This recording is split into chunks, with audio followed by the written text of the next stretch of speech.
Hello my all friend, সকলকে জানাই রাধে রাধে।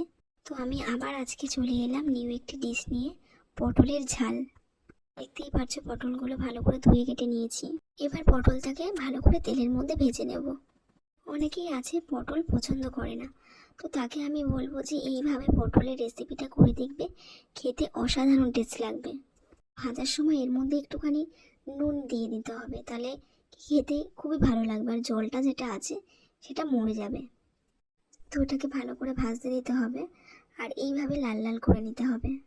এটাও এমন একটা ডিশ যে এক থালা ভাত নিমেষেই শেষ হয়ে যাবে, আর খেতে অসাধারণ টেস্ট লাগে। এবারে পটলগুলো সরিয়ে নিয়ে এর মধ্যে একটুখানি কালো জিরে দিয়ে নিলাম।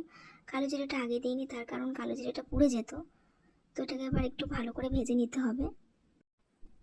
পরিমাণ মতো নুন আগে থেকেই দিয়ে নিয়েছিলাম।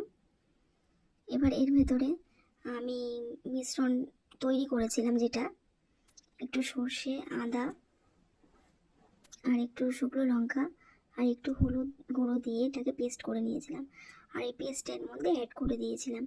দিয়ে ভালো করে একটু নাড়িয়ে নিয়ে, বেশিক্ষণ না, বেশিক্ষণ নাড়লে এটা আবার তিতো হয়ে যাবে, তো একটু নাড়িয়ে নিয়ে একটু জল দিয়ে এটাকে ভালো করে হতে দিলাম। একটু সামান্য লঙ্কার গুঁড়ো অ্যাড করে দিয়েছিলাম। তো এটাকে এবারে হতে দিতে হবে। একটু ফেসবুকের কথায় আসি, যারা নতুন ফেসবুকে কাজ করছে, চলো সবাই মিলে তাদেরকে সাপোর্ট করি। একে অপরকে সাপোর্ট না করলে কখনোই হবে না। আমার ডিশ রেডি, দেখো কেমন হয়েছে, খেতে খুবই সুন্দর হয়েছে।